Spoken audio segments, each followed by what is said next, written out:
자, 이번 순서는 엔터테인먼트라고 해야 되나? 엔터테인먼트 순서입니다. 일단 스트레이키즈라는 그룹이 있습니다. 권정민 서울계대 교수 나오셨습니다. 안녕하세요. 안녕하세요.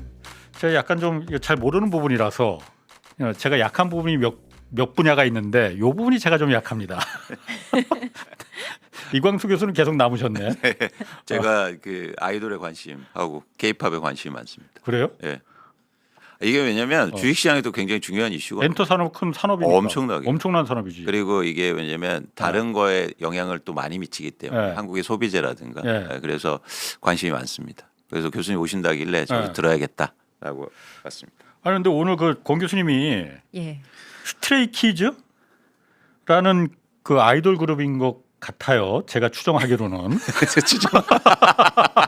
아니 BTS급입니다. 그래? 스트레이키즈가. 나 저는 진짜 솔직히 처음 들어봤는데. 네. 거기 팬이시라면서요? 네, 제가 네. 2년 전에 네. 저희 딸 라이드 해주고 뭐 옆에서 같이 이제 굿즈도 사러 다니고 하다가 저도 같이 입덕을 하게 되었습니다. 아니 연세도 좀 있어 보이시는데. 아, 네. 그런데 네, 스트레이키즈가 네. 사실 지금 이 시대에 우리나라에서는 좀 잘 느끼지 못하실 수도 있는데 전 세계적으로 지금 센세이션을 일으키고 있습니다. 아 그래? 네. 아니, 사진 노래나 사진 뭐 있나? 이게 사진 저기 사진입니다, 있구나. 사진. 네. 전부 몇 명이야? 8명. 8명. 네. 아셨어요 이 대표는? 알죠? 아니 BTS급이라니까요, 옹 기자님. 내가 왜 모르지 그런데?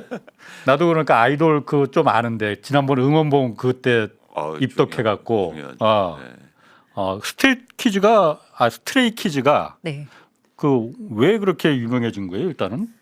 일단 스트레이키즈 제가 소개를 잠깐 해드리면요. 2017년에 리얼리티 프로그램을 통해서 결성이 되었고요. 예. 2018년에 데뷔를 했습니다. 근데 그러고 나서 얼마 있다가 코로나가 터졌어요. 예. 그래가지고 좀 어려운 시간들을 보내고, 왜냐하면 코로나 때 모든 K-팝 그룹들이 다 좀 어려운 시간을 보냈습니다. 왜냐하면 모이지를 못하니까. 8인조 그룹이고요. 그 중에서 3명이 이제 작사, 작곡, 프로듀싱까지 다 합니다. 그래서 그 유닛을 스리라차라고 부릅니다. 그래서 그 점이 이제 다른 그룹이랑 스리라차? 네, 다른 그룹이랑 좀 이제 차별점이고요.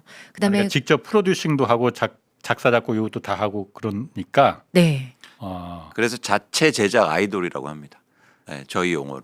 자체 제작가 많이 하시네. 그러니까 기획사가 이렇게 기획사에 소속은 돼 있는 거예요 그러면은? JYP 소속입니다. JYP. 네. 네, 다른 그룹들은 좀 만들어진 그룹이라면은 이 스트레이키즈의 가장 다른 점이 뭐냐면 네. JYP께서 박진영 대표님께서 너희들이 다 알아서 해라. 네. 마음대로 해봐라 하고 굉장히 많은 자율성을 주셨습니다. 그래서 다른 그룹들에 비해서 굉장히 실험적이고 기존의 틀을 깨는 그러한 매력이 있습니다. 그러다 보니까 해외 팬덤과 함께 이제 이 코로나 때 모이지 못해서 콘서트를 많이 하진 못했지만 그때부터 사람들이 유튜브를 많이 보기 시작한 거예요. 그래서 많은 분들이, 그리고 실제 지금까지도 유튜브를 통해서 유입이 되고 있습니다. 잠깐만, 그 지금 제작진이 연습 영상을 준비했다고 하는데 내가 먼저 뭐 봐야 뭐 해먹지. 그러니까 한번 좀 봅시다 뭔지. 예. 전 연습 영상이구나.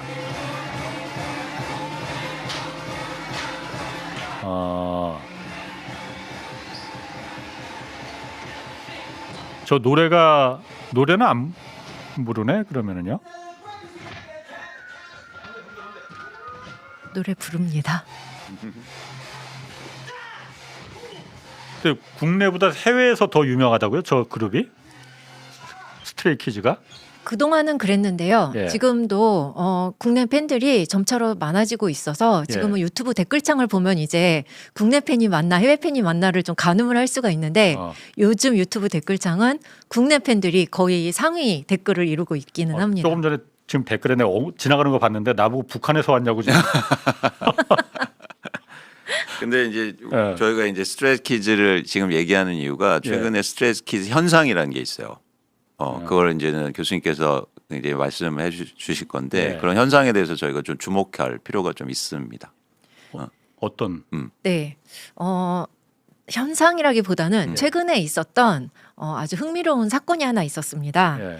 이제 일단 이 설명을 하기 위해서 스레드라는 플랫폼을 제가 좀 먼저 간략히 설명을 드리면은 예. 스레드는 숏 텍스트 플랫폼입니다. 트위터 같은. 그러니까 SNS 일종. 네. 예. 네, 트위터가 이제 일론 머스크한테 넘어가면서 좀 미국의 구구들이 좀 이렇게 모이는 예. 그러한 장소가 되었고 예. 이 미국 구구들의 특징이 뭐냐면 인종차별을 합니다. 이 백인 우월주의가 있어요. 예. 그렇지. 그러니까 그러한 이제 구구들이 판을 치는 트위터라는 플랫폼에서 케이팝 팬덤이 활동하기가 이제 점점 괴로워지는 거예요.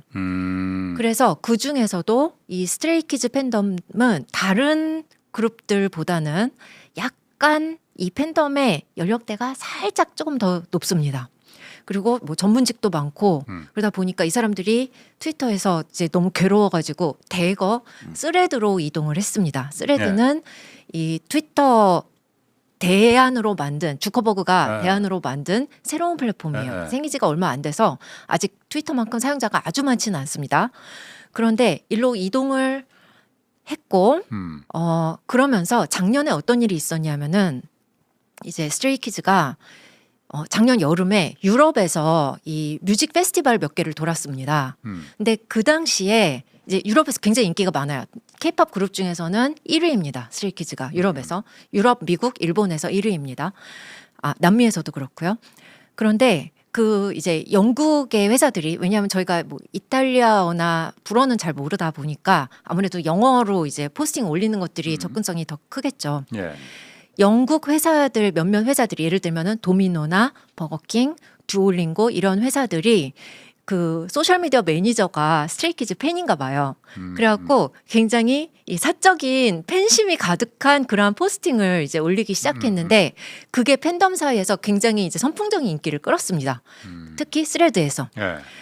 그런데 이제 지지난주에 2주 전에 어떤 일이 있었냐면 그러니까 그런 계정들은 원래부터 작년부터 이제 찐 팬들이었고 그다음에 2주 전에 어떤 일이 있었냐면은 미국의 원더브레드라는 회사가 있습니다. 이 원더브레드는 미국의 월마트나 타겟에 가면은 파는 그냥 공장에서 만든 식빵 있죠. 고퀄리티 식빵 말고 예. 그냥 그런 식빵을 파는 회사인데 이제 미국 회사예요. 근데 이 회사는 아마도 스트레이키즈를 모를 거라고 생각을 합니다. 근데 어떤 포스팅을 올렸냐면 우리는 빵 생각만 해라는 굉장히 짧은 포스팅을 하나 올렸어요. 근데 스트레이키즈 멤버 중에 막내 멤버의 별명이 아기빵입니다. 베이비 브레드예요. 그러니까 팬덤이 조금 심심했나 봐요. 그러니까 우리는 빵 생각만 해라는 그 포스팅에 이제 다 몰려가서 댓글창을 도배를 해버린 거예요. 근데 스레드는 신생 플랫폼이라고 했잖아요. 네. 그래서 아직 어떻게 알고리즘을 잘 탈 수 있는지가 좀 미스테리예요. 그리고 굉장히 민주적인 플랫폼이다 보니까 네. 아무리 유명한 사람이나 아무리 유명한 회사가 포스팅을 해도 하트가 뭐 한 뭐 3개, 5개 이렇게밖에 달리지가 않는 그런 곳이었는데 거기서 터졌구나. 갑자기 이 하트가 수천 개가 달리고 댓글이 수백 개가 달렸어요. 그러고 나서 팬덤이 이게 그럼 그 재밌었던 원더브레드가 그 아기빵을 생각하고 그 문구를 쓴 건 아닌데. 그건 아니었죠. 네. 그러고서 그 밑에 이제 짤을 저런 식으로 이제 쫙 달아놓은 거예요. 네. 근데 스트레이키즈가 힘든 시간을 굉장히 오래 보냈다고 했잖아요. 그동안 만든 콘텐츠가 무궁무진해서 어떤 포스팅에도 달 수 있는 짤들이 있는 거예요. 그래가지고 이 팬덤이 이제 그 회사뿐만 아니라 다른 회사들 계정까지 다 돌아다니면서 댓글창을 저 스트레이키즈 짤로 다 도배를 했습니다. 그러다 보니까 이 회사들이 스트레이키즈가 누구야? 그다음에 스트레이키즈 팬덤 이름이 스테이거든요. 도대체 스테이는 누구야? 하면서 팬덤 그 팬그룹 이름이 네 팬덤도 다 이름이 있습니다. 있어. BTS는 아미. 오. 난 처음에 암 걸렸다는 말인 줄 알고 그래서. 암이. 네. 예. 그래서 이 대기업들이 예. 이제 이것을 이용하기 시작한 거예요. 왜냐하면은 그 전까지는 알고리즘 타는 방법을 잘 몰랐다가 예. 스트레이키즈와 비슷한 뭔가 단어를 언급이라도 하면은 이게 알고리즘을 타기 시작하는 거예요. 그래서 노출이 많이 되는 것입니다. 그래서 단 이틀 동안 수십 개의 회사들 그 중에 예를 들면은 유튜브, 익스피디아, 베스트바이, 버거킹, 페이스북, 유니버설 스튜디오스, 켈빈 클라인, 코치, BMW, 페이팔, 델, 맥도날드, 심지어 회사가 아닌 미국의 TSA 아시죠? 우리 출국할 때 짐 검사하는 무서운 사람도 있잖아요. TSA 계정까지도 스트레이키즈의 팬덤이 다 접수를 했고요. 그래요? 미국의 우정국 예. 이 우편 예, 예. 배달하는 우정국 계정까지도 스트레이키즈 팬덤이 다 몰려가서 예. 이 댓글창에 도배를 해놨던 그러한 사건이 있었습니다. 아니면 그 스트레이키즈가 사실 제가 이게 노래를 좀 들어보고 나올 걸 그랬는데 그 노래를 몰라갖고 모르는데 국내에서도 활동을 하긴 한다 이거죠. 그런데 국내보다 해외에서 더 많이 한다. 그리고 네. 여기 해외에서 더 보니까는- 많이 하는 건 아니고 네, 아. 국내에서도 열심히 합니다. 아니 그 빌보드 차트에서도 1등을 했다고 지금 그럼요. 그래요? 예, 두잇이라는 최근에 네. 그 빌보드가 옛날에 우리가 아는 그 빌보드 그거 맞는 거죠, 그거. 맞습니다. 비틀즈 그 빌보드요. 그 빌보드 그거 거기 비틀즈가 1등한 빌보드. 거기서 1등도 BTS는 내가 1등한 거는 내가 알고 있는데 1등을 단 한 번만 한 게 아니라 네. 8연속 1위를 했습니다. 이 8연속 스트레이키즈가? 1위는 기네스북에 오를 감입니다. 전 세계 최초입니다. 네. 빌보드가 그렇게 한국 가수가 거기 1등을 할 정도로 막 그 동네 빌보드가 됐나? 아, K-팝은 더 이상 동네 그룹이 아닙니다. 동네 뭐 어떤 제가 무식해서 미안합니다. 안 됩니다. 근데 이제 교수님 말씀하신 게 되게 중요한 게 산업적으로도 연결이 되는데 이제 메타라고 하는 페이스북이 예. AI 투자에 엄청나게 투자를 하고 있어요. 예. 그래서 최근 1년간 그 메타의 실적을 보면 대부분이 광고 수입입니다. 그렇지. 그러니까 예. AR을 통해서 광고를 하는 거예요. 예. 그래서 사람들이 그걸 보고 여러분도 잘 보시면 저하고 이런 얘기 하고 끝나고 나서 꼭 홍성 기자님 그 페이스북 한번 열어보세요. 이제 스트레이키즈 그게 나올 수도 있어요. 그것처럼 사실 AI가 엄청나게 발전되고 그렇지. 있는데 그런 차원에서 이제 또 하나의 일종의 그 통로를 발견했다고 봐요. 이거는 한국의 일종의 이런 어떤 K-팝 그리고 아이돌을 통해서 일종의 홍보의 방향성이 잡힌 거죠. 이제 여기에서 엄청나게 투자를 할 수도 있다. 이런 방향성으로 기업들이 달려들었으니까. 기업들이 달려들었으니까. 네. 그럼 우리가 흔히 그런 기업들이 달려들면 경제적 효과 뭐 이런 것도 있잖아요. 그러니까 근데 저희는 그런 걸 조금 활용하고 투자할 필요가 있다고 봐요. 그러니까 지금 대한민국에서 지금 이재명 정부에서 그런 얘기를 많이 하지 않습니까? K-팝을 어떻게 우리가 산업적으로 그렇지. 잘 이끌 문화산업. 건가. 예. 근데 이런 것들을 잘 이제는 배워야죠. 이런 현상을. 그런 현상 차원에서는 굉장히 중요하다 지금. 이 스트레이키즈가 10월에 콘서트를 했어요. 예. 저도 그 콘서트에 갔는데 그 응원봉도 하나 들고 나오셨는데 그게 그 키즈 응원봉인가 네, 보나. 예. 우리나라의 민주주의를 지킨 와. K-팝 응원봉입니다. 스트레이키즈 응원봉이에요, 이거는. 제가 작년 거기 제가 한참 많이 나갔는데 그 응원봉은 내가 못 본 것 같은데. 그 당시에는 아직 그때까지 아니에요. 안 네. 떴었어? 네. 그랬구나. 그게 그럼 지금 별표 같은 게 그 마크인가 보죠? 이렇게 화면으로 한번 좀 비춰주셔 우리. 예. 네. 이게 네. 나침봉이라고도 하는데요. 네. 나침반이에요. 그래서 팬덤이 나침반이구나 그게. 예. 네, 팬덤이 항상 함께하고 예. 이 방향을 예. 같이 간다. 방향을 예. 제시한다. 예. 네, 이런 의미가 있습니다. 교수님 말씀하신 표정이 너무 행복해 보이십니다. 네, 너무 행복합니다 오늘. 지금 윤석열 탄핵 집회 때도 그 응원봉이 나왔다고 하네요. 저게 그러니까 그때 응원봉이었나 보구나. 그때. 저거는 권 교수님이 직접 들고 가셔서 혼자 들고 계신 건가 보네. 그러면 그때까지만 해도 네. 유명하지 않아서.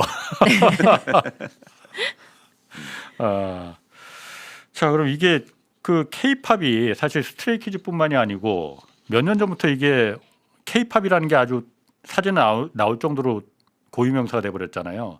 해외에서 이렇게 갑자기 인기가 되는 게 왜 그런 것 같아요? 갑자기 인기는 아니고요. 네. 그 리얼리티 쇼를 할 때가 예. 리얼리티 쇼 하고 리얼리티 쇼 할 때는 코로나가 아니었죠. 예. 그 다음에 킹덤 더 레전더리 워라는 서바이벌 쇼를 했습니다. 여러 보이그룹들이 나와서 서로 경쟁을 해서 이제 1위를 차지하는 그러한 쇼를 했는데 그게 코로나 때 했어요. 네. 그래서 전 세계의 많은 팬들이 그 쇼를 봤습니다. 유튜브로. 근데 거기에서 스트레이키즈가 보여준 모습이 뭐였냐면 너무나도 성실하게 열심히 하는 모습이었어요. 근데 그 모습에 전 세계의 팬들이 이제 반한 거죠. 제가 이 전 세계 팬들한테 또 여기 제가 나오기로 했으니까 또 제가 좀 간단한 연구를 했습니다. 조사를 했어요. 스트레이키즈가 왜 좋으세요? 라고 질문을 했는데 그 중에 하나가 뭐냐면은 열심히 사는 아이돌을 모델로 삼게 되면서 나의 우울증이 사라졌다. 이 사람들이 이렇게 열심히 사는 것이 나한테 굉장히 위로가 되고 나한테 동기부여가 된다라는 답변들을 많이 해줬습니다. 이게 중요한 그러게. 말씀이네요. 그러니까 긍정적으로 바뀌는 거죠. 맞습니다. 너무 좋습니다. 그래서 저는 좀 아쉬운 게 하나 있어요. 뭐냐면 이렇게 대한민국의 K-팝 그리고 아이돌이 글로벌하게 커지고 있는데 이거를 예를 들어서 아까처럼 다 해외 기업들이 그걸 통해서 쉽게 말해서 돈을 벌고 있거든요. 전 국내 기업과 그리고 정부가 더 신경 써서 여기에서 이건 우리 거다. 예. 우리 거다. 그래서 우리가 더 좋아졌으면 좋겠다는 생각이 좀 합니다. 아, 맞습니다. 저도 그 생각을 했는데요.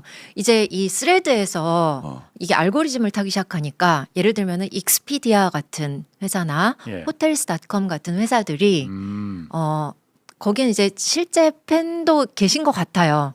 근데 좀 더 이렇게 열정적으로 그 마케팅을 하시더라고요. 그러면서 스트레이키즈를 이용해서 네. 그래서 다음번에 콘서트 갈 사람, 서울에 갈 사람, 네. 우리 서울로 가는 비행기 좀 더 편성해야 되지 않겠니? 그 호텔스닷컴이 너네 거기에 호텔 필요하지 않니?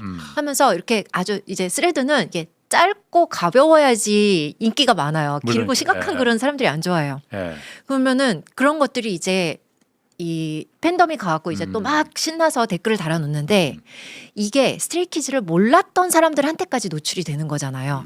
그리고 그럼 나도 한번 한국에 가보고 싶다라는 생각들을 하게 된단 말이에요. 그다음에 또 핀테크 회사들이 그 알고리즘 같이 타기 시작했습니다. 왜냐 이 콘서트만 하는 게 아니거든요. 굿즈도 팔거든요. 아, 그래서 콘서트 핀테크가? 티켓도 사야 되거든요. 네, 이 소비를 해야 되기 때문에 이 네. 핀테크 회사들을 실제로 저희가 많이 사용을 합니다. 알겠습니다. 하여튼 제가 스트레이키즈를 잘 모르는 상태에서 용어도 생소하고 네. 아까 제가 좀 다음에 좀 들어보고 공부한 다음에 좀 권 교수님 모셔야겠네요. 스레드에 홍 기자님 밈이 돌 수도 있어요. 지금 큰일 났습니다. 지금 이 thread라는 뜻은 시를 엮다라는 거예요.